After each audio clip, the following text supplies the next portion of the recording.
Hello. I am here. I am Shannon, and I'm here with Jennifer, who is one of my most favoritist students in all the classes that I've had with her in them. And I mean, everybody's kind of my favorite, but I love Jennifer's unfolding and journey and application of the tools that she learns to create a better life. So that is what really, really excites me and lights me up. And she's here to talk about her experience in the last year and a half or so. And yeah, maybe I'll just say, so Jennifer has been through a 4-week ecstatic manifestation journey 2 years ago, and then a 3-month money manifester journey like in 2023, fall of 2023, and then live in your vision last year, which is from the spring to the winter. So a 9-month journey. And you have done some pretty incredible shit. So come on in. And if you want to say anything about yourself, Hello. anything people you want to know, anything you want people to know about you? Um, I consider myself kind of just an ordinary everyday person. I have decent education and a 9 to 5 job and um, kids and pets and all the same concerns, that we all have about how we're gonna keep everything alive. In the case of the kids and the pets, that's my bar. Um, and everything going. But you mentioned that we'd been through some classes before Living Your Vision together, and I think those are really important as far as where I was when we started Live in Your Vision. Because before this year, no, before last year, so at the end of 2023, I was a total alcoholic that had been struggling with trying to change that for several years and failing repeatedly. And I was so beat down into a mindset of I can't do this, I can't beat this. Um, and of course, trying to maintain my average everyday life and keep all of the living things alive was very hard to do in that condition. And I think that's where the Money Manifestors course came in, because that's we were really looking at money, and the blockage for my money was this horrible addictive space I was in.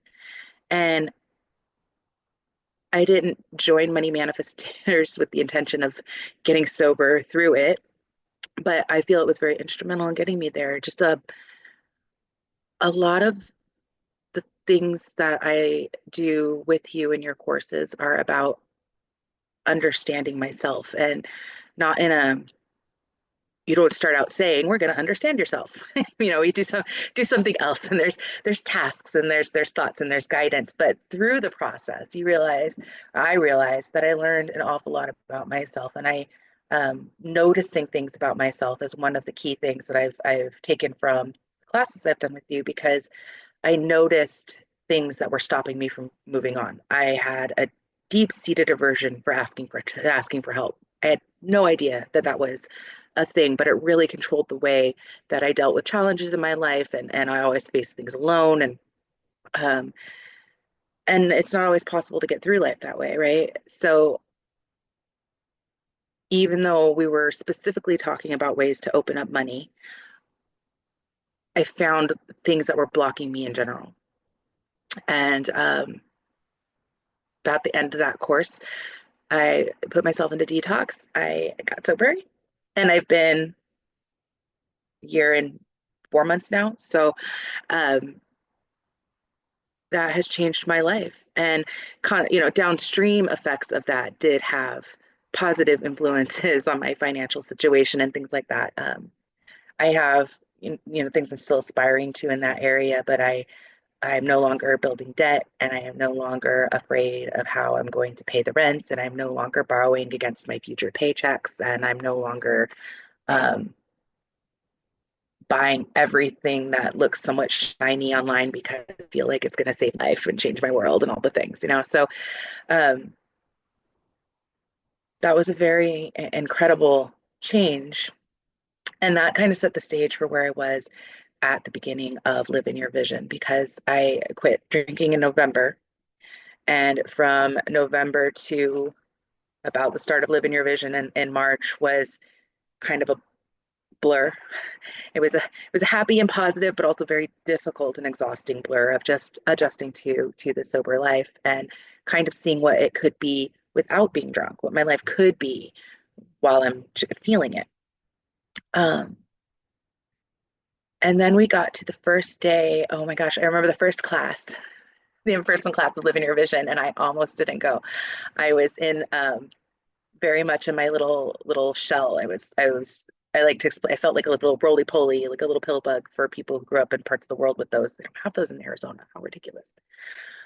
Um, like I feel like I failed my children in this area. They never got to play with roly polies. But um,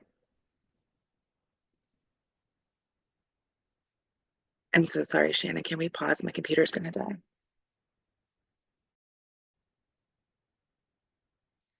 We are back, and Jennifer's computer is charging. And I just wanted to say some of what I heard in what you said, because I love that you've just come in and are sharing this story. And I mean, I'm your friend in addition to being your, person who offers these courses that you attend. When I, love and appreciate that you get so much out of them. And yeah, I mean, that was an incredible time in the Money Manifestors. And I just want to speak to that. I do love teaching about money, and I think I'll probably teach some more classes about money. And it's because it's such a wonderful anchor for so much other stuff that's going on with us that we're not aware of. And both you and it was you and another person. It was a close, intimate group, and both of you got very unexpected, like kind of releasing addiction, not kind of releasing addiction results from it, which was amazing. And then, like you said, downstream for you, you had some money stuff that shifted and changed, and now you're living in a very different relationship to money than where you were at the time.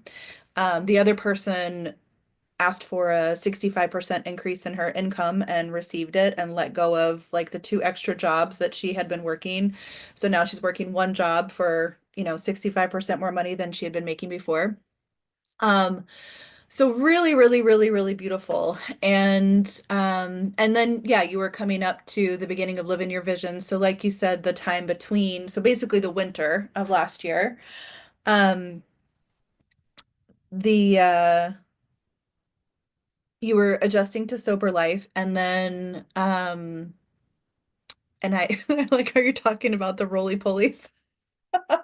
um and you said you came in like a little roly poly, like, and I remember you saying like you feel like you don't trust yourself. Like that stands out to me still from that first day of Live in Your Vision.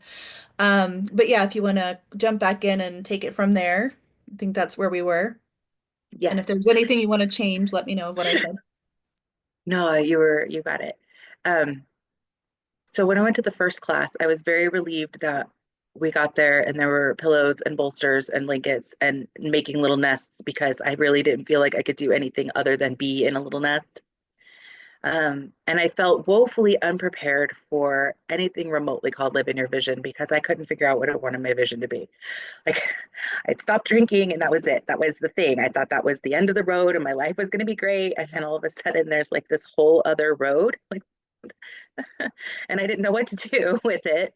And you're right. I was very feeling disconnected from myself because I was in a place of understanding that letting go of an addiction doesn't change addictive behavior and being concerned about my own behaviors and my specifically in I was thinking romantic relationships, but in any relationship, in it, putting myself in a situation where I need something um, badly enough that I will mistreat myself in order to have it. And that can be a wide range of things. And so I had a big I was having a very big desolate moment of I'll never be able to be passionate about anything because if I'm passionate about something, I'll start giving myself up for it. So it was a very dark place. I had no idea what I wanted to do in the future. I didn't really believe I could have like an exciting future at that point.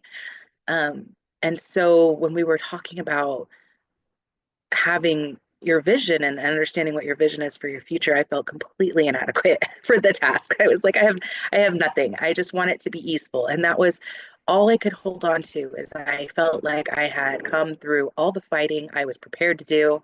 I know there's more fights in my life I'm going to have to go through. And in this one, I'm speaking specifically of overcoming the alcoholism. But before that, there was a very long and large relationship hurdle that I'd been through right in the middle of the COVID thing and all the stuff, right? And the inflation and everything everybody's dealing with. Um, it was just a lot. And so I didn't want to fight anymore. I wanted rest. I wanted ease. I wanted life to be easy. Um, I remember telling you that and you laughed at me. I was like, I don't want it to be so hard. I swear I've never seen you laugh that hard. Um, but that was what I really, really wanted. And it didn't seem like enough of a vision to work with. But one thing we started in class, and I don't remember, so I won't try to speak here to specific exercises we did, but I hold on to what I take away as the point. And in addition to the noticing, there was there were activities designed to make, yes, I can't. Will you say that again? It kind of cut out a little bit. You remember what do you remember?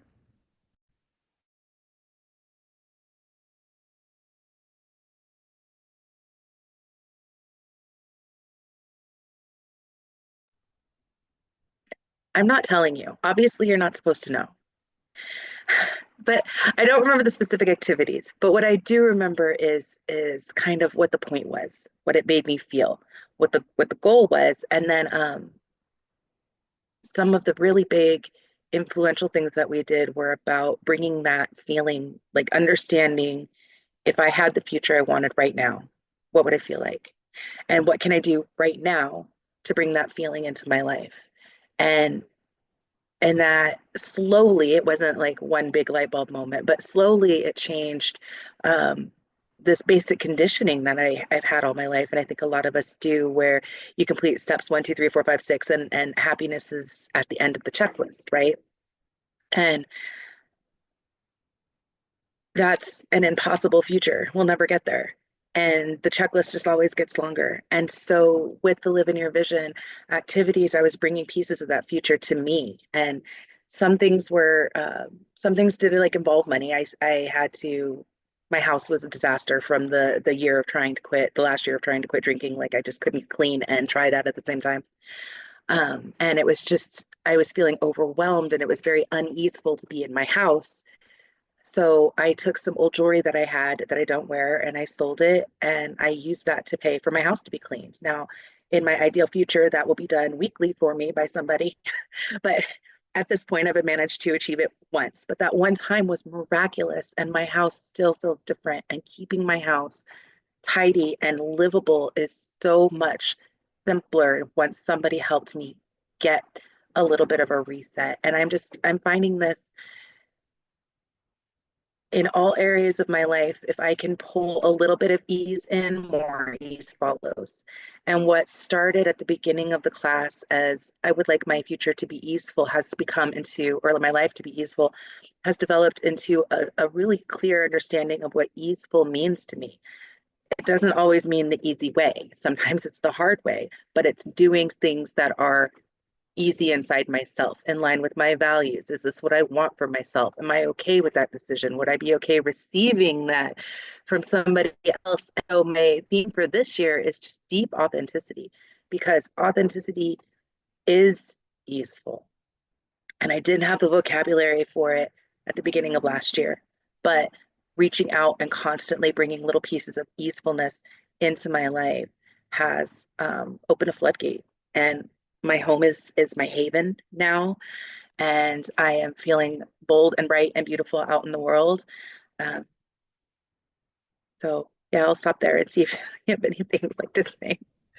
Yeah, I did want to say something in there. I mean, I love that. I got chills. I mean, the last part, especially that you're saying, like, easeful isn't always just the easy. And in my mind, I have this word from my childhood, so it comes up in me. Like, it's not like the lazy path, but it's like you said, coming into what's authentic to you is the easiest thing. And I did just want to say, because you said, it took some time. But most people who are in our live in your vision, like they were already quite active in their vision 2 months in. So like, it wasn't immediate, but it was like pretty quick. And I actually just watched our I think it was June 6th class recording the other day, and you were claiming that and you were talking about easefulness and you were saying that you've been doing this work and now you're seeing it move, like it's happening on its own and it's coming into your life without you having to make it so conscious all the time. So I just want to say, like, yes, it is like integrating the tools, using the tools takes some recurrence, and especially since we are unearthing very old stories like you're talking about, like, A B C D to Z, then the future's there. But it doesn't come like you said. And so we're having to rewire that, which does take some practice, but not a lot of time. So I love that. Okay, keep going.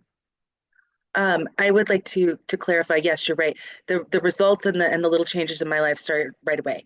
It was the complete shift in my approach to thinking about the world was a little slower, but the mindset changed, like to really internalize it. Um, but I'm a completely different person in ways that I didn't think were possible to change. And one of them, I'll tell, it's like a superficial.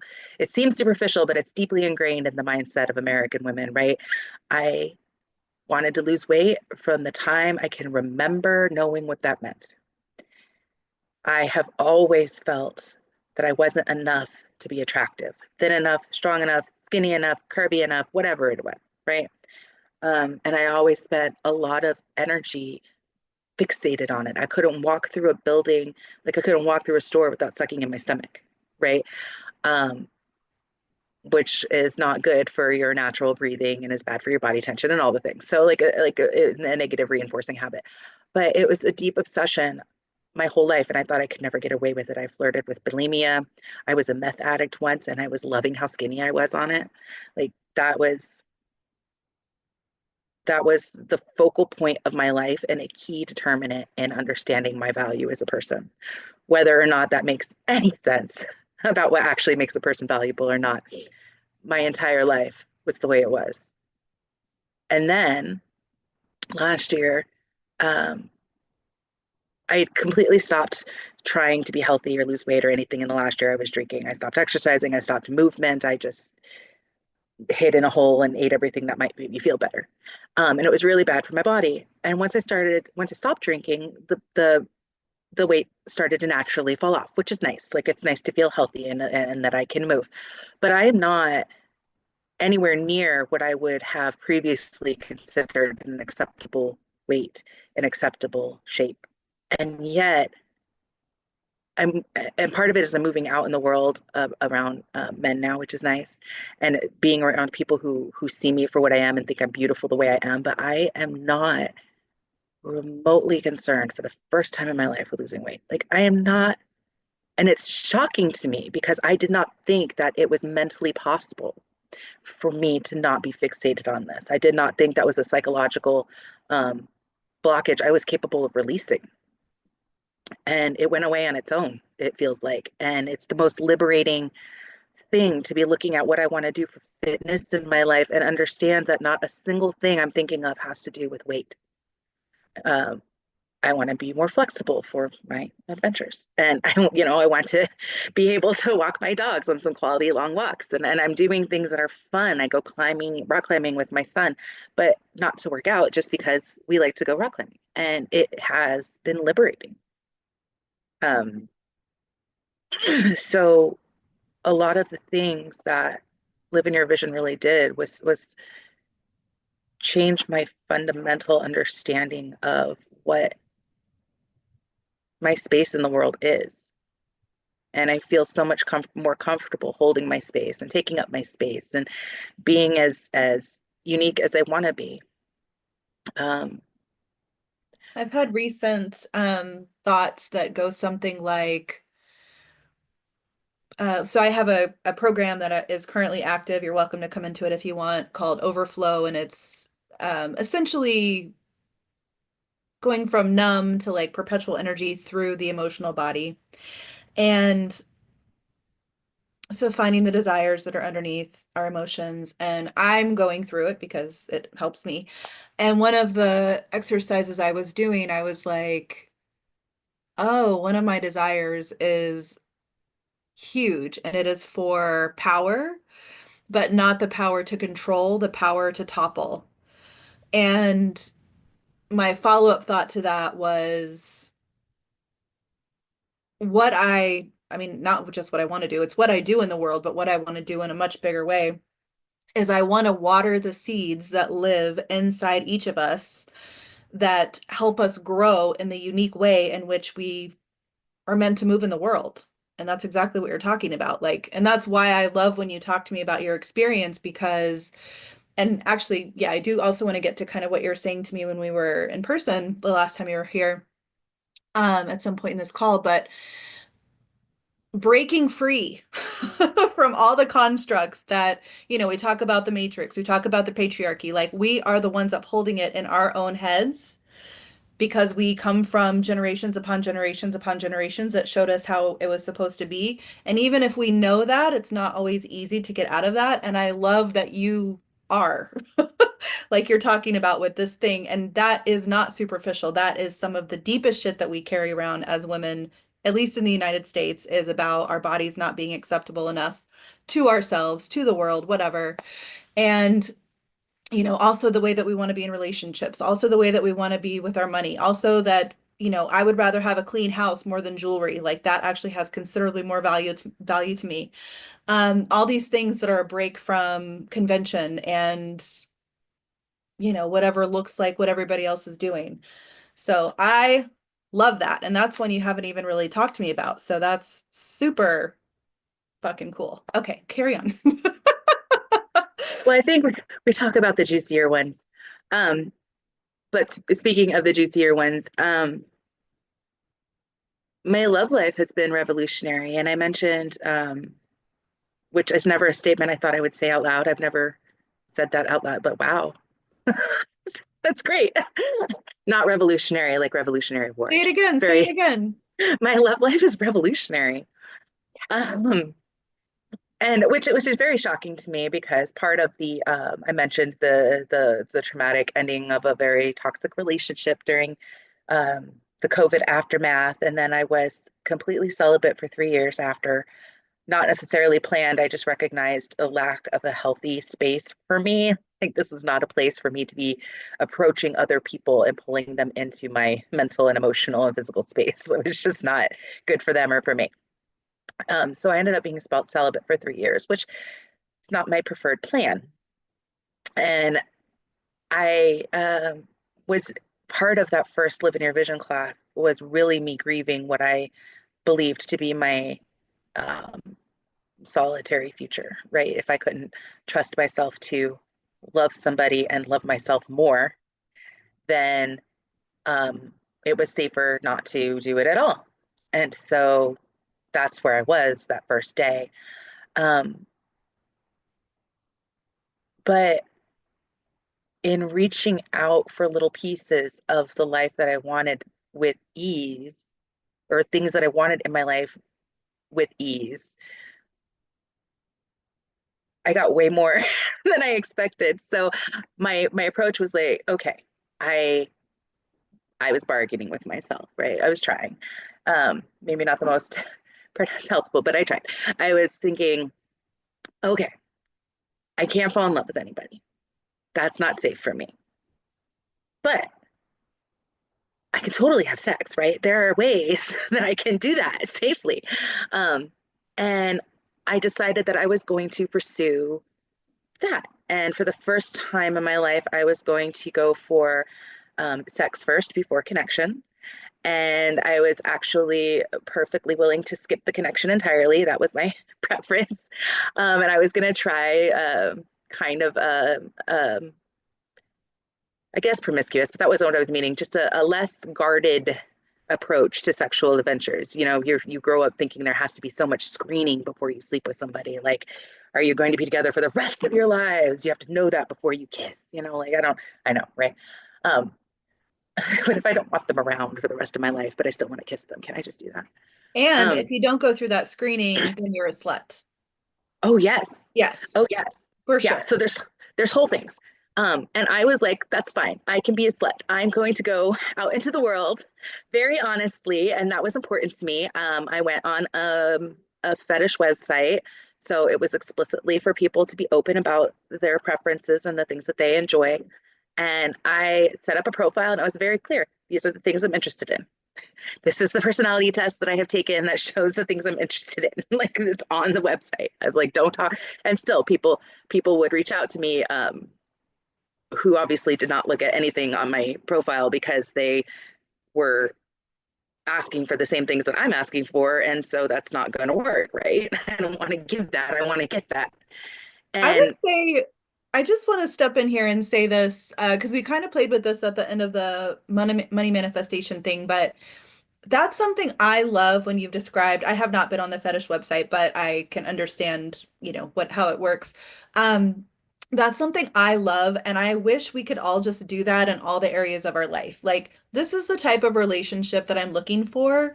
And you know what? If you don't fit this, cool. Like, it's okay to just go somewhere else and find it somewhere else. Like, that's just so easy in theory. But the reason it happens in an uneasy way is because of what you're saying earlier in this call, which is if I can't have it from this person like this, then I'm never gonna get it and it doesn't exist and like that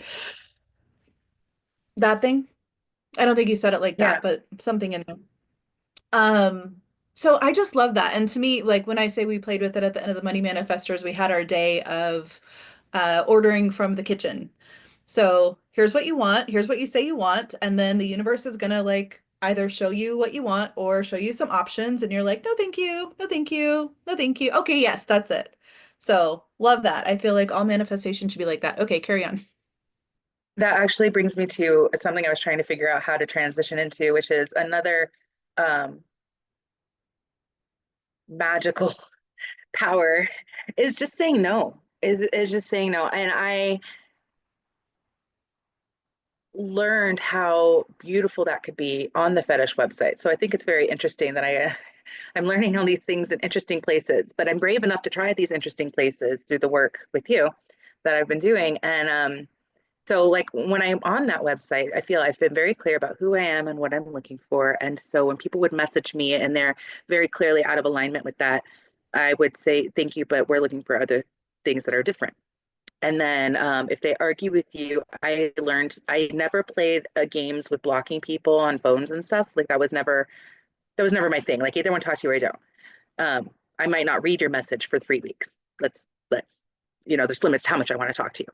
But I wouldn't block people. But now I started blocking people that didn't respect my no for an answer or who seemed like they were going to continue to argue. And I realized that I don't have to convince other people to accept my no. I like to be in, I'm enjoying being in positions where everyone's open and honest about what they're looking for. And they're just as likely to say, no, we're not compatible as I am, you know? I like it when the no's are easy and well received, but they don't have to be. And I have found profoundly in my love life that I'm using kind of the exercise that you were talking about with ordering from the kitchen. Like I'll get something and it'll be neat and it'll be okay and I'll be interested and I'll like it, but I'm not really excited about it, so I'll let it go. And I used to be the girl that like the first guy I dated, I was with for years. The second guy I dated, I married. Like I don't sample. I don't sample. And that's doing myself a huge disservice because I'm taking like the first thing that I get and I'm assuming I have to make everything work with that, or I was. And I didn't even realize that's what I was doing.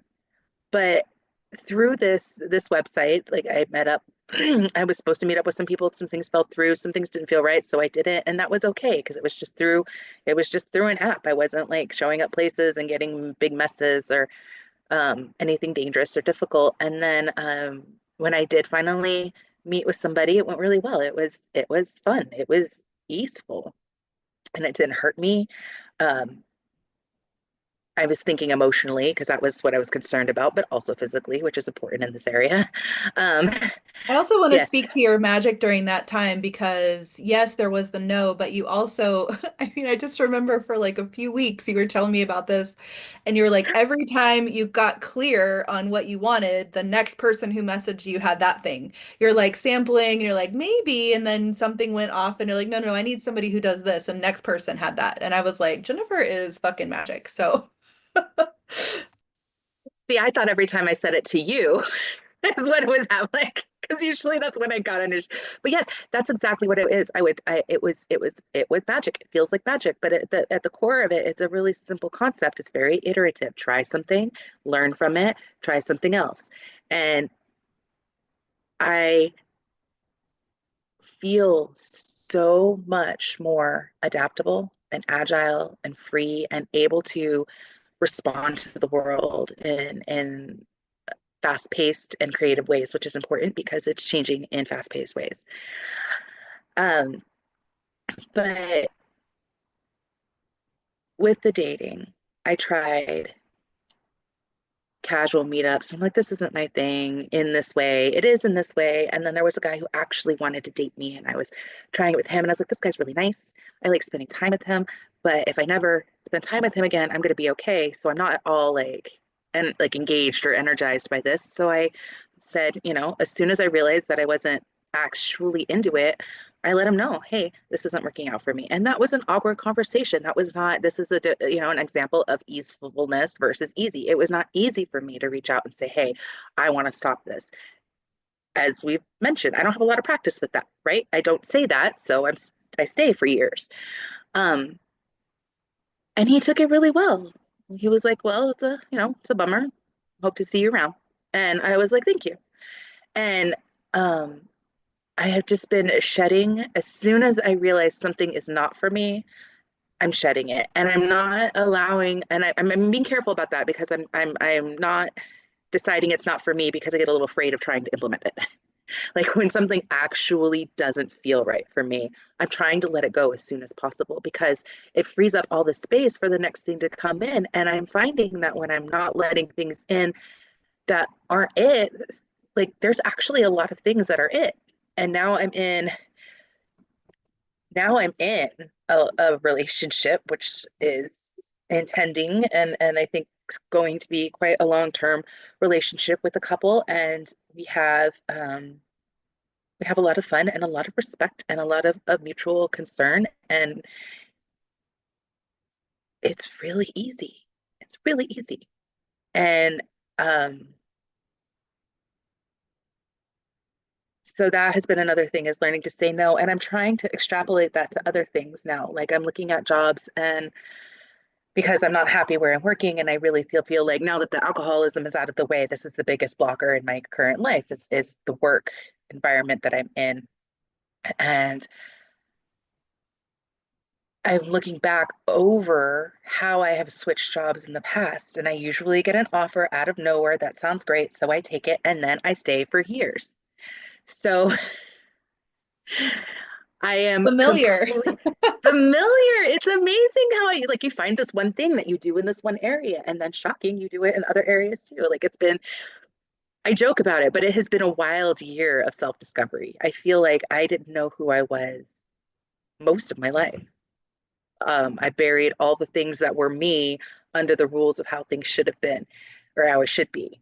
And that's another thing I know I've spoken with you in the last year is I am moving away from the idea of should. I try to do nothing that I should do because I should do it. Nothing. I feed my kids because they're hungry and they ask for it. repeatedly every day and again at night and again in the morning and like always, right? And I hate cooking. Like providing food is not my favorite thing, but I still do it. But I don't do it because I should feed my children. I do it because I want them to be fed. Like I want them to be fed well, safe, happy. I do the things that I do as a parent to my human children, or as a parent to my animal children, or as a boss for my employees, or anything like that. I am trying to make sure that I'm doing these things because I want something to happen, right? I might not feel like going outside and walking my dog, but I do it not because I should walk my dog, but because she's happier when she has the exercise. And I want her to be happier because my whole household is happier when all the pieces are happier. And it makes the act of living so much more easeful because when I'm doing everything I'm doing because I want to be doing it, there's so much less of that, oh my God, I have to do this and I have to do that. Um, Even the job that I really can't stand, I do go there every day because I really appreciate having an indoor office that I can work in and make enough money to support my household and have a safe place to wait while I figure out my next steps. And I want to hone in on what you're saying a little bit because this is the energy that I've been really tuned to lately in the last month or so in myself and in others.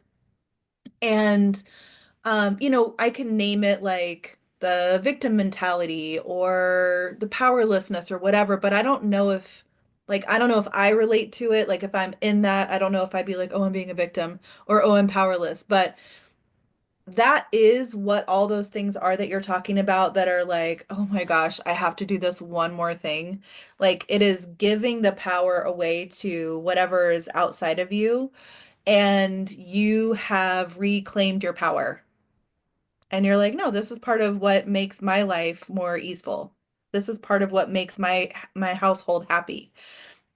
We're doing this. And it is, I don't know if it feels like a subtle shift. I know when it's like consistent, it's a big shift. But it's something I feel in myself. Like when I reclaim that power, I'm like, oh my God, coming at life from this vantage point is a completely different journey from slogging through it and having to take care of all the things on the checklist because everybody needs something from you and there's one more fucking meeting and there's one more like, oh my God, do I have to do this other thing too? And like it's just like Eeyore uh, What's my versus favorite? Of course.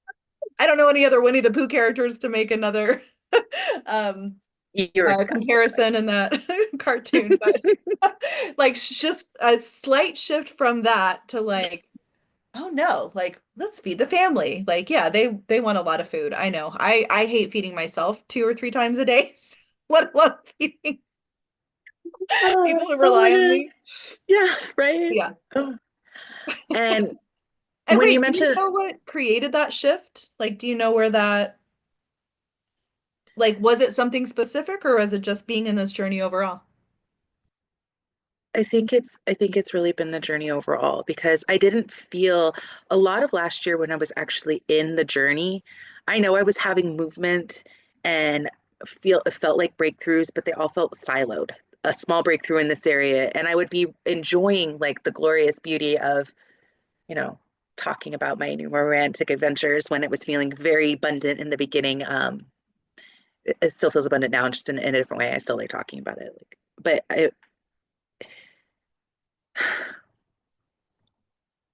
the wins that I was feeling, um, especially, I was gonna say especially the first part, but I think I hit a really rough. The second half of the class was in the fall, and there was the election and lots of global emotions and things. So, fall was also very difficult. So, the the the things that I felt like I had achieved were important, but they felt siloed. Like I had this one breakthrough. So this one plant bloomed over here, and then like this one would bloom over there, but still it's like a concrete basketball court with a couple cracks in it. Um, Lately, and I'm talking very, very recently in 2025, I think the last few weeks have been um, where I'm starting to feel like the concrete isn't there anymore. Maybe it's not all flowers, but at least it's dirt. And there's like things growing in random places and they can connect. Like the flowers that grew here and the flowers that grew there can become a combined flower bush. You know, I don't garden.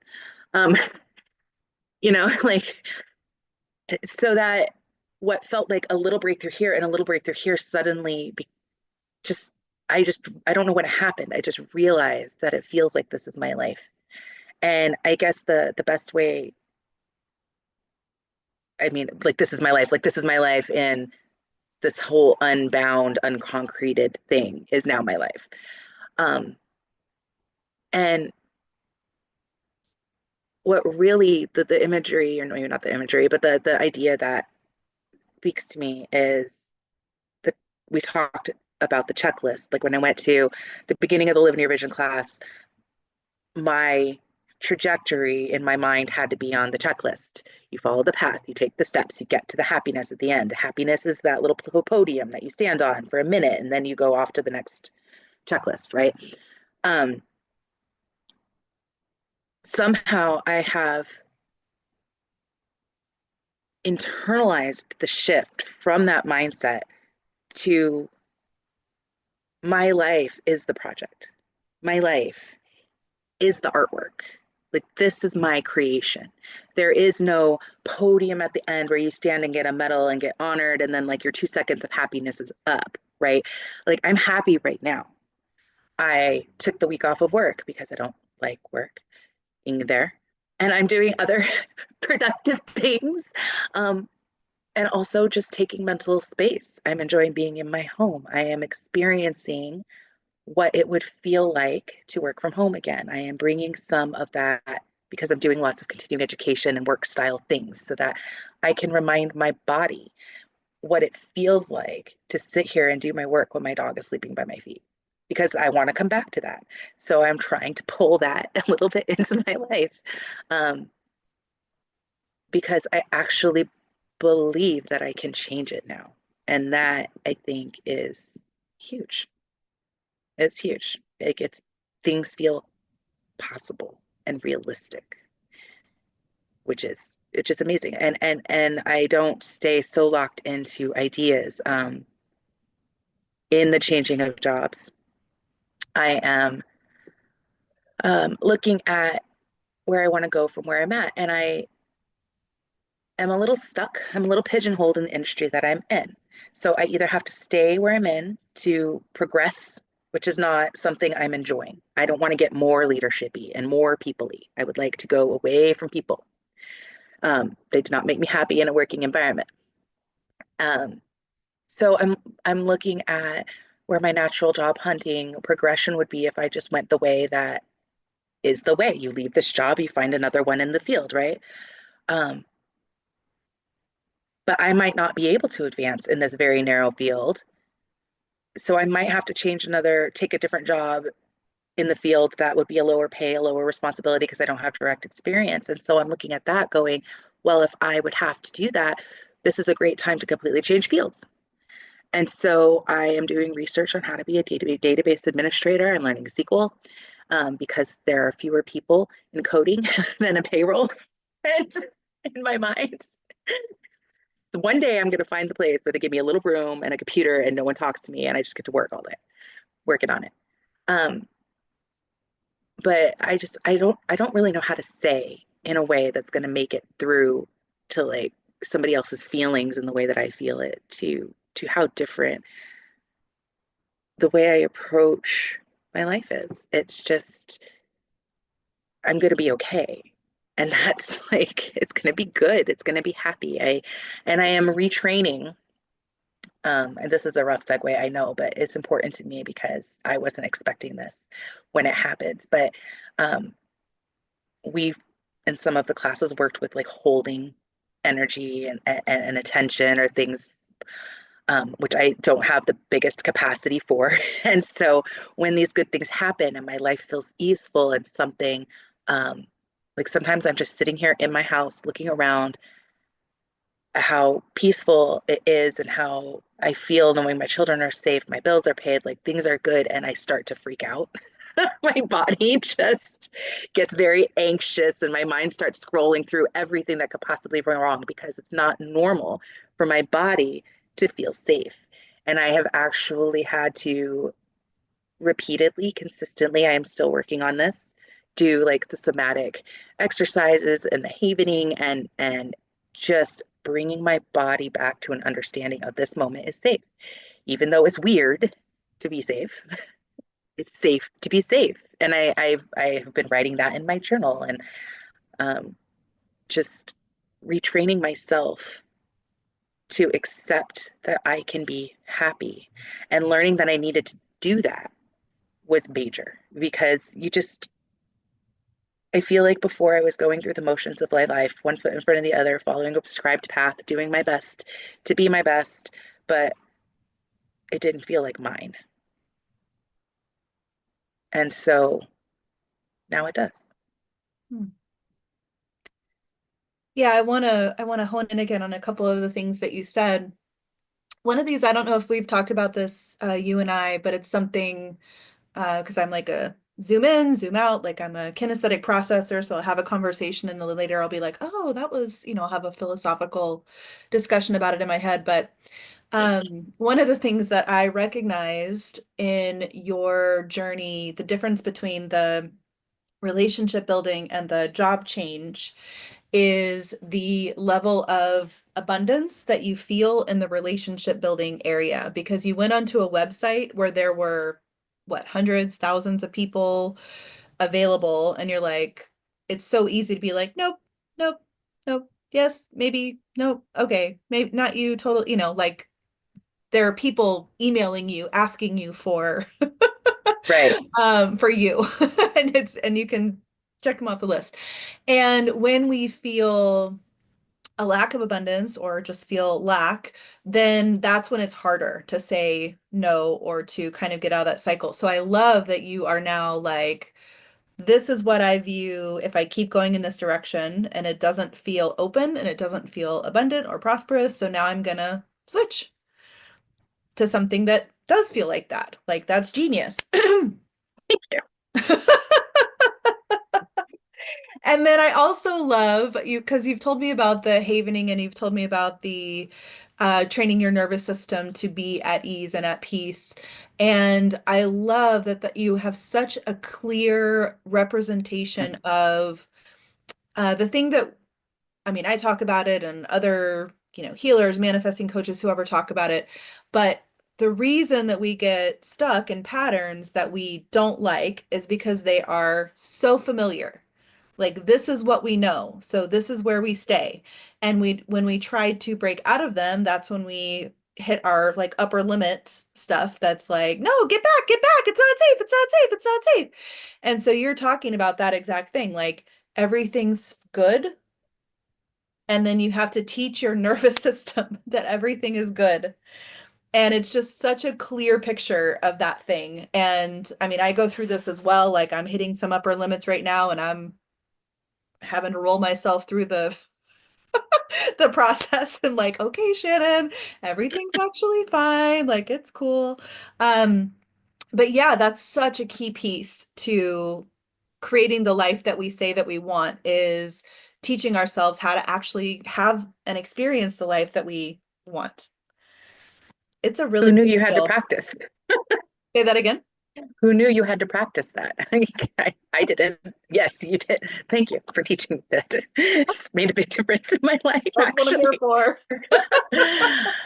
But also to Um, just zoom back out again, like, I mean, we named the class Live in Your Vision. And to me, you're living in your vision. And also like it's not done. There is no done place. And I love that. Get to a pedestal, have 2 minutes of celebration, and then you're off to the next thing. And you're like, no, I've brought it to me right now. Like I'm living in it right now. And that is just the most beautiful thing that I could ask for any person on the planet. If I had wishes to give away to people, it would be that. And you're doing it, and it's amazing. So, that's why I'm totally like serious when you launch your teenagers program. Like I want this for my children. I'm very yes. like it's because I don't want them to wait until they're in their 40s to realize that the point of their life is to live it. Right. right? This right now. And I think that back to the podium metaphor, the problem is, if your life and all the happiness and all the potential for happiness is right here in your feet on the path that you're walking, you're living your life right now, but you're always looking at the podium. So by the time you get to the podium, you look back at this entire path of life that you forgot to live. And I don't want to do that anymore. Like it's really nice to be able to live differently and to notice the things about myself that are holding me back. So to zoom in for a specific picture,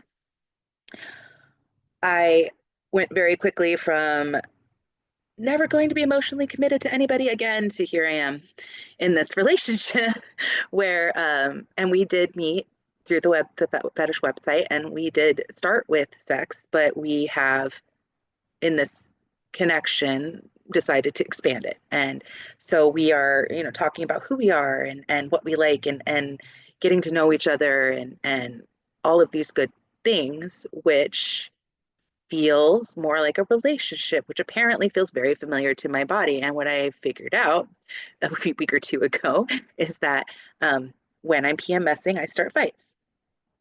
So I was texting, and I was in the middle of this conflict because my original idea was, if I'm going to be casually physical with somebody, I don't need to worry about alignment on other issues. And right now, I'm gonna, keep it vague because it's not the point of the conversation. But to me, it was political. Like, I don't have to screen you for your politics if we're just gonna one done and go. But if you're gonna be in my life, I have to know we're compatible in this basic way. Um, but I hadn't asked or brought it up. Like, we never talked about it. And I Which was very, wasn't true, by the way, in your former relationship also. There was an incompatibility. there was an incompatibility, and I tried to be okay with it. And that's one of the ways that I let go of who I was to try to keep what I wanted from him. So how I hurt myself, that's the addiction signs for me. So I was very concerned about this particular topic because I was in my mind going, what if he's on a side of this conversation that I can't work with? And I at first didn't want to ask, and then I got mad, and then I wanted to ask, and then I was didn't want to, but I didn't want to have to let go, and I was talking to myself in my mind about, like, I was trying to rationalize, well, maybe I don't need to know, or maybe, and then finally I was like, this is not where I want to go. Like, find out now, right? This is the moment to find out. Right now it's an issue. You've been thinking about it for 3 weeks. Do not put it off for 5 years and then find out later that it's this incompatible difference is part of, because it comes out like the disruptions in your relationship come from underlying basic things. So um, I was PMSing. I was thinking about this. And then I sent a text message. And in the middle of the text message, I realized I don't want to come at this combatively because it's not the point, right? So I just asked, hey, like I said, we're in a dynamic, and there's a man and a woman. I said, how do you and she handle this? Like, do you agree on these things? Do you talk about it? And the answer was, we don't talk about it because I believe in your right to have, your own opinions, and it doesn't have to stop us from being, from caring about each other and stuff. And it's so interesting because I looked at that answer and I'm like, 2 years ago, that was the answer I was dying for from anybody. Live and let live, right? Um, but now that's not necessarily, I mean, I do want live and let live, but if I'm going to let you into my private circle, we need to be on the same page, right? If you want to live a different way, that might just mean that you need to be outside of my boundaries. So I'm not trying to take that from people, but I was like, this is really important to me. So finally, um, I I was going to say something snarky back to what used to be my preferred answer. And that was the moment where that noticing came in. And I feel like in a lot of my time now, I'm slightly detached, not in a way that I don't care about what's going on, but I can look at it as well as feel it. And that detachment is really important because in the middle of typing a message about that, I was like, I'm starting a fight. why am I starting a fight? Like, this sounds like I'm starting a fight. It sounds very angry, very confrontational. I am, I had to really unpack. I am afraid. I am in this place where my hormones are going crazy. I'm thinking about something that's very sensitive to me in this new dynamic that's new and seems like something like beautiful, like I want, but also is terrifying because it's dangerous just in its existence to me. Um, and I actually was like, okay, I need time to think about this. And I didn't, we talked, I steered the conversation to something else. We had a nice, gentler conversation, and I spent some time thinking about it. And in the morning, basically, was I just need to know if you are a part of this group. If you are not part of this group, we don't have to talk about it in any more detail. And he says, I'm not part of this group. And I'm like, perfect. And everything in me settled. I asked for the information I wanted, I got it, and it's not an issue. But he asked me, he's like, were you afraid you were going to lose me? And I said, yes. And he's very excited about that because, now he's seeing that I care and I'm investing. And, but I was actually really excited that I was afraid I was going to lose him because by the time I got to the point where I was afraid I was going to lose him through that conversation, I realized that I had decided that I was holding that boundary. And I was afraid I was going to lose him because if he was a part of the group that I can't deal with, I was going to say this is a great time to sever ties, even though I didn't want to. And that, more than anything else, has helped me feel safe. And it's Mm. just being able to notice what I'm doing that's a reaction and take a minute to look at it and see what I actually want to act out based on that has given me a chance to intentionally live my life. And I'm getting where I intend to go much better than when it was not. Yeah, I want to say Kim said to me somewhere in our journey last year that for her it was a journey to herself through manifestation. And I'm listening to you and I mean loving it and just hearing you talk about not abandoning yourself is like my whole body just relaxed. I'm like, oh, like could we all, like just amazing. And I think it's funny because not that you're not abandoning yourself, that's incredible, but it sounds like the way you're describing these things that we have been in therapy. And what we've actually been doing is working on like the life you want to create, and the therapy has actually kind of been secondary. At least that's my interpretation. Like, I'm curious how you experience that, like in the class. I know we did go into some, like, here's your saboteur, here's your shadow, but it wasn't like, okay, what's your deepest shit? Where are you abandoning yourself? Where do da da da da da. So I'm curious, like, how that happened for you in the class that ended up in this result. So, and I know I made this comment to you separately, but I'll repeat it here because you mentioned about therapy. But I was actually considering going into a really heavy outpatient therapy program after my trip to detox, which I ended up not doing because it felt the opposite of easeful. Like it was like 8 days a week for 12 hours a day or something like that. And I was still a full-time working single parent. That was that was not going to work for me. But I did pursue actual therapy because, I'm not um against it, but it's working for my daughter. It works for lots of people. I totally think it's a great thing. But for me, I wasn't getting anywhere. And another thing I've noticed is the first time I tried therapy, I was 18 and I wasn't getting anywhere then either. Um, and the reason is I think everything's fine. Like when you hear me tell it, I had a great childhood. My parents are cool. Like things are heavy, heavy denial, or at least reframing. I think I reframed a lot of things so that I could feel like I was enjoying my life and that everything was okay. And so when I talked to therapists, I'm like, yeah, this was good. Yeah, this was fine. Yeah, this was okay. And it's really ineffective because there are issues, but I don't know what they are. And if I in the instances where I have received therapy, there has not been a lot of help leading me to the knowledge of myself. I always felt like I was expected to show up providing the knowledge of myself as opposed to learning how to obtain the knowledge of myself, right? So um, then I ended up in Live in Your Vision, and it just was more than, in my case, not medical advice or whatever. I feel like I should disclaimer. Um, it was better than therapy. It was better than my personal experience, personal limited experience of therapy, because I didn't have to show up with an idea of what I wanted to talk about. I didn't have to show up with an idea of what I wanted to heal. I didn't have to show up trying to figure out what was broken in me. I just had to show up. And then we did things like the avoidance list, where you just write a list of everything you're avoiding, just to know what you're avoiding. And the fact that it wasn't a to-do list let me write it. and and I ended up learning a lot about myself through what I was avoiding and why. And and you don't learn it in the class. You're just like, oh, that's kind of interesting, or it feels good to get this out.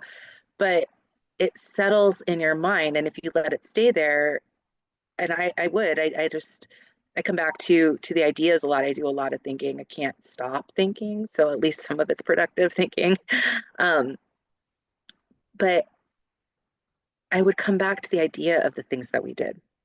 Um, Sometimes just the results that I came up with when we were writing an imagination scenario and what would come out of it for me. I'd be like, oh, that's so interesting. I didn't know I even ever looked that way. And so going through these exercises in class with you felt very achievable, felt very something I can do. And even on some days, it was hard for me to get up and move. I get limited physically when I'm stressed, but I got through those exercises, and the writing ones, I always helped me clear my space. And I think it's the fact that they are sneaky. Your exercises are sneaky. They distract you from what the problem is. And so you accidentally find it. I don't know how it works. It's your magic. It's just I show up for it. Um, but that's That's really it's that's absolutely true, and that's very intentional. And there was something else I was going to say and it slipped my mind. But yes, that's very intentional and true. So yes, they're very sneaky. And then you're like, they oh, are. shit, wait a minute. Oh, So like sometimes I'm like, I see what you did there, like 3 weeks later. Um, but it really does. It's everything that we do in class is, I was going to say non-threatening. Sometimes I feel a little threatened by personal things, but mostly non-threatening, always achievable. And that this is the last thing I think that was one of my main points from your class is everything you do helps. Everything you do, every action you take can help. Um, so even if I would do the exercise in class and forget about it for a week, like I would still see the changes. It was still in my subconscious. I would still see, I might be more likely the next time I'm going to start a text fight because I'm PMSing and a little stressed. I'm more likely to notice that that's what's happening in time to change it. And always being able to say, hey, I'm not feeling well. What is one thing I could do right now to make this feel like the life I want to be in? Um, it's just, it's amazing how once you live one moment feeling how you want to feel, how much you start putting it in the next moment too. Like it's really, really easy now to, in some ways, to see what choices are going to be good for me or not, just because is it going to take me in a small way toward the energy I want or away from it? And so I stopped doing little things at that home that might, because just as little, every little thing can help, I've started noticing like there are little things that can hurt. So if you've got a habit that's bad for you and stop doing it. I stopped trying to fold the socks and get them into everybody's rooms.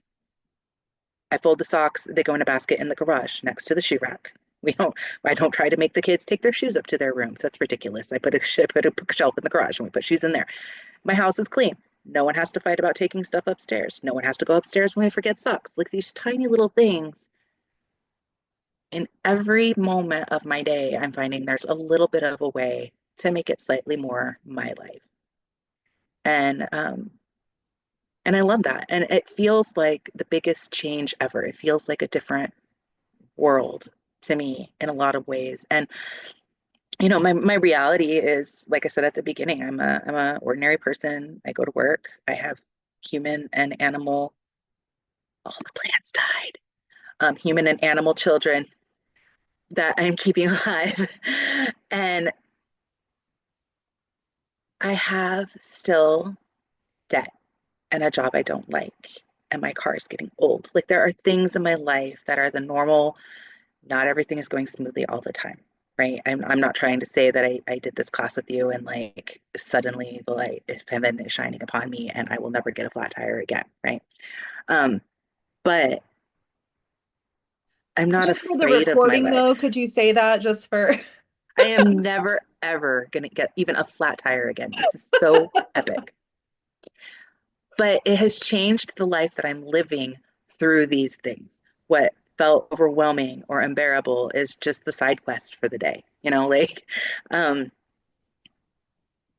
I am living a completely different life, even though I'm in the same house, with the same people, and the same job, and the same car, and the same bills. The life I am living, how I am living it, is different. And and I love that. And even when I get depressed or I get down or I'm having a bad day or um, I can notice that that's what I'm having. I can notice that I need to crawl into bed and stay there for 6 hours and then it'll be gone. Like it'll pass, and um, I feel like I said earlier, I feel like I'm going to be okay. Like I'm good. Things are already good. I tell myself it's going to be okay when I'm stressed. And then I have to stop and say, I'm already okay. It's already okay. Stop stressing. It's okay. You're already okay. Um, I but I do find have myself, one, excuse me. Go ahead. What was that? I was just gonna say again, I do find myself saying that nearly every day. It's Yeah. gonna be okay, and I know this because it already is. It's already okay. Already okay. I don't know the answer to this, and I'm just curious because you mentioned that at the beginning of Live in Your Vision, you didn't know how it's going to go because you didn't really have a vision. Was there something that created a vision for you, or was it just leaning into, I don't want to say just like it's not as good because I mean, you're saying you're living a completely different life. It's great. But was it leaning into the easefulness over time, or were you like, was there a point where you're like, oh no, I do want this in my life, or I do want this in my life, or I do want to be living this way, or So at first, I kind of had an idea in my mind that I would get a vision, that I would build a vision. It wasn't like one would just appear to me, but um, the but I still kind of feel similar about my vision as I did then. I don't specifically have a vision. I don't I don't have a long-term next life. I've wrapped up some old lives and I'm ready to start the next one or I'm starting the next one right now. It's really great and I don't know where it's going to go or what it's going to be like. But I'm not ready to try to build a future because I'm not really sure where I'm at. I'm putting together it's been such a shift and I've had extraneous family things. My mother cut off contact, as you know, which opened a whole it was unexpected and actually quite a blessing for me and opened up a whole history of wow, this is what I thought was happening my whole life, but it's not. And so I'm really still processing this new understanding of my past because it's a new understanding of where I'm at and how I got here, and I mean that in a positive way, how I got here, how I put one foot in front of the other and got myself here, right? And I am kind of trying to integrate all of this change into a settled place. I feel like in my big I had the big shifts of last year and letting go of lots of things and stuff. And now I feel like I've got my clean slate and I'm kind of just putting stuff on it. Like I'm setting it up. Like I've got the dollhouse, I'm putting in the furniture, like that kind of thing. Right. Um, I feel like I will have visions and plans and things I want to do and accomplish in the future. But right now, and again, just not just, but just building my home into a place where myself and everyone in it is safe, fed, and happy is currently my vision. And then I feel like that's actually going to be my vision for the rest of my life. My household is just safe, fed, and happy. But what we do with our happiness, what I do with my time in my happiness, I'm sure I will have visions and goals for that in the future. But right now, just feeling like I can have visions in the future is beautiful and easeful. Yeah, I also want to say, I mean, just something about me in general is one of my very favorite things, and I remember always kind of seeking this, was understanding people's differences, like understanding the way different people worked and how they think and how they move and how like that's what I love in the work that I do is like meeting the next moment and the next energy and the next person in the unique way that whatever they're showing up with wants to be met. And vision, and this was something Kim and I talked about before we launched into Living Your Vision last year, but vision is different for everybody. For me, I have had specific pictures of things that I'm like, this is the life that I'm meant to be living.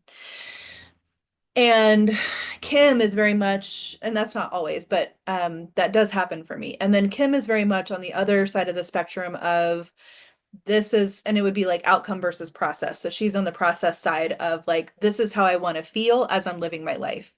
And I feel like, we're talking about that pedestal. I feel like the vision gets a pedestal. And if you don't have that, then you're like doing it wrong or something. And I don't know if any of this applies to you, but I just feel like that's kind of what I see in the world a little bit. Like, what's your 5-year plan? What's your what, like it's a secret goal. And, we don't love goals around here. Or at least that's not what we mess with. But the process life, and that's even if people come in with a vision, we still teach the process. Like that's the gold. Like I know so many people that have gotten to the vision and don't feel it, or they feel it for those 2 minutes, like you're saying, and then it's dissolves and then they're on to the next thing because they're not feeling the life that they want to be living. And so again, I don't know if this relates to how you feel, but I just wanted to speak to it. There's no gold star for like having a specific vision, but I was curious if there was some moment you had that kind of opened that up for you. But I love both. And even if you have the vision, you need the process to like appreciate the vision as it's unfolding and as it arrives and its 3D confirmation. So yeah. And for me, sometimes I just look around right now because I decorated for spring. I put away all of my autumn, my Christmas stuff, and I have all of my leafy greenery blossoming stuff out now, so I feel very renewed. Um, and then we got our like 3 days of winter started, so I should have waited a week. But um, sometimes I just look around my house and realize like this is what I want right now in my life. I don't want a promotion. I don't want a yacht. I don't want a fancy limousine or anything like that. Like I want this house in about this condition with this level of happiness from the like it's really nice to just look around and say, "Hey, I didn't need a specific like objective, and to do it. I just like this living and breathing space and the way I feel when I wake up now is my life and it's the vision that I wanted to live in and now that I am here, I can just see how it supports me for anything else I might decide to do. So I'm very excited. Epic. Anything else before we close up? Oh, I did want to ask, is there anything, I know you talked about havening and the somatic stuff. Is there anything that you still use that's kind of a tool from class that you still return to? Um, those are the ones I use the most, and the with the ears. Although I got some ear piercings that made it a little hard to. They're almost healed now. I had to stop with for a while. Um, but I don't. I never did very well at the Telegram communication part of the not did well. I never really utilized that part very much. Wasn't the part of the class that spoke to me, but I would see the things that people put, and I would see the exercises about noticing like your sensation and the emotion under it, and what do you really like want. And I think that even though I wasn't writing it in or sending it to a buddy or anything like that. I think that exercise is the one that I'm really using when I say I've been noticing things. I think that those exercises are the ones that build up this noticing power or whatever it is, activity function that I have now. That lets me have this moment of detachment between the stimulus and the feeling and my response. And there's like this whole world in there where you can completely change your response. It's crazy. Like you can change the whole future. I know, it's amazing. Um, but I think that even though I'm not doing the specific like sensation emotion thing, when I feel something that sends up some kind of a not a red flag, but like a Claire? flare, yeah, like oops, stimulation, look at me. Um, I do. I look at it. I look at it and I say, "What you doing?" Yeah. And And helping with that is looking at myself as if I was one of the little humans or animals that I am caring for too. Um, how would I feel if this sensation was happening for somebody that I cared about, as opposed to I'm feeling this sensation? Because sometimes also this is important. I used to you hear all the time about self-love, love yourself, right? Um, and I never understood that concept. I mean, I got the words, I knew the meaning, but I couldn't conceive of it in reality.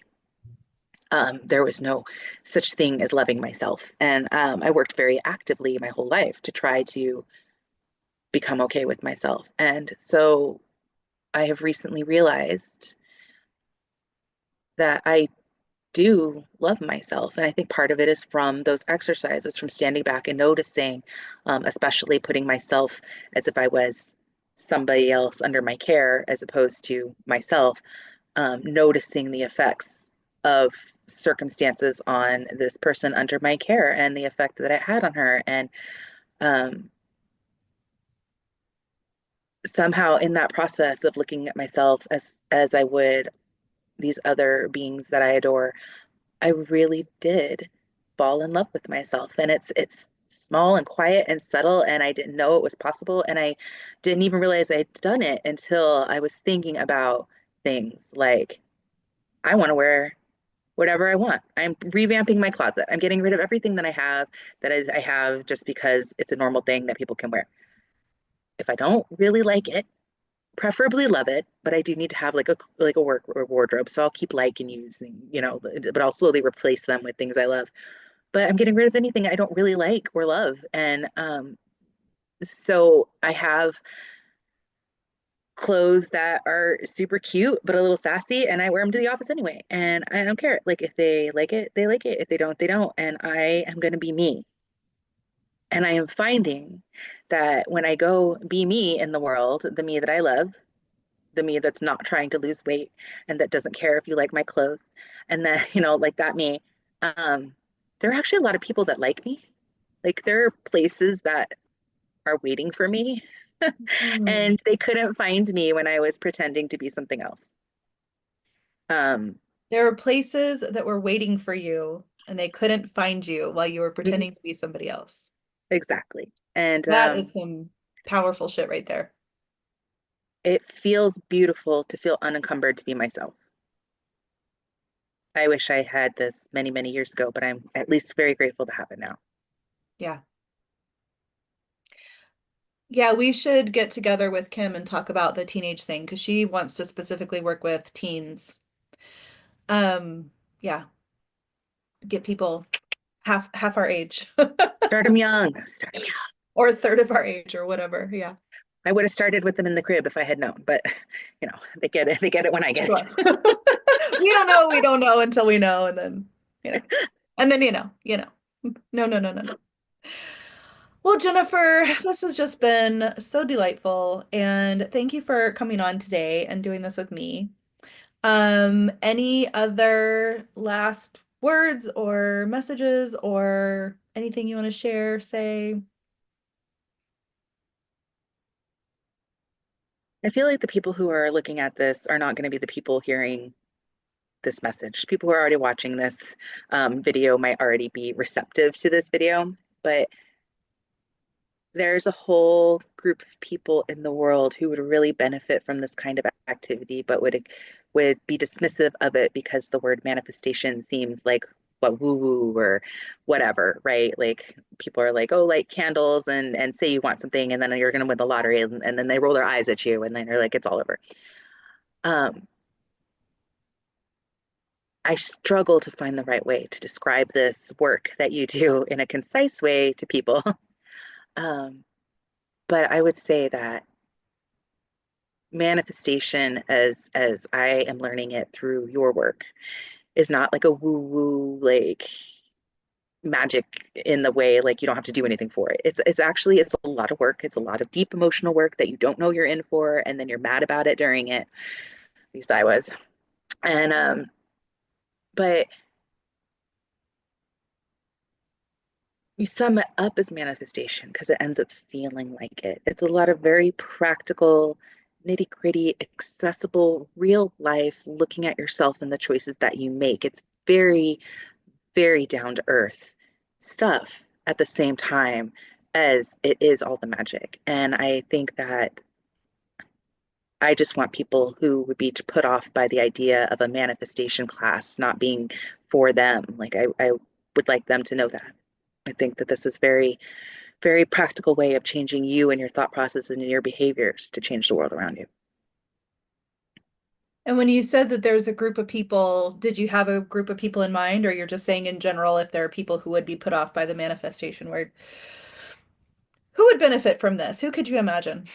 Men and everybody in corporate America, and everybody that's like working really hard and doesn't understand why or Mm, what they're working for, or anybody who's unhappy.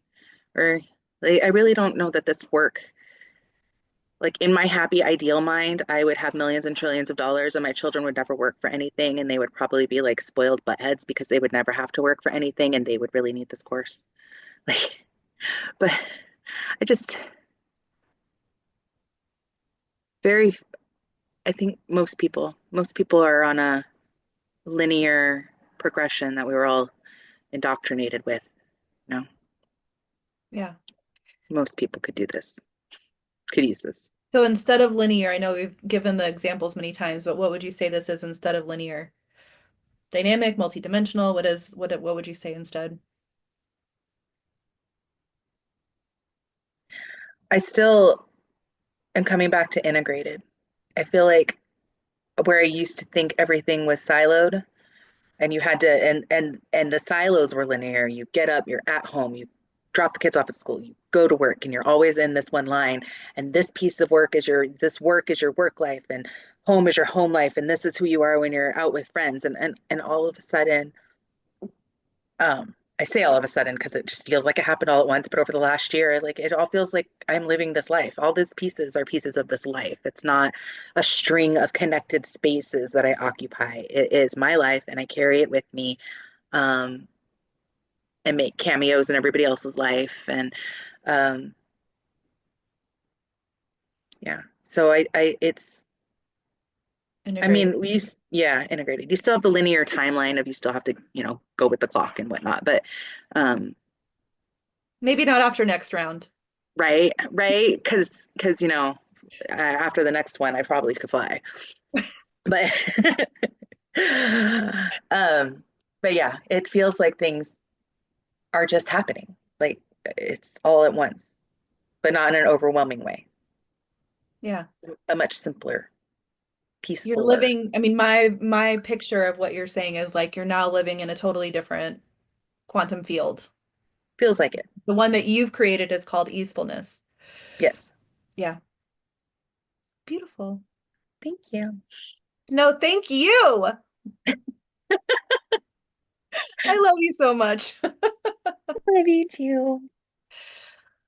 All right. Well, I'm gonna end this unless I know I've asked 3 times, but you keep having addition. Is there any other last thing that you want to say or share? No, not Okay, this time. perfect. I mean, I love every addition, so I'm not saying that to hinder you at all. Okay. Thank you very much for all of it. That's just double, triple, quadruple checking. All right. Well, thank you, Jennifer, and I will pause this recording or stop this recording.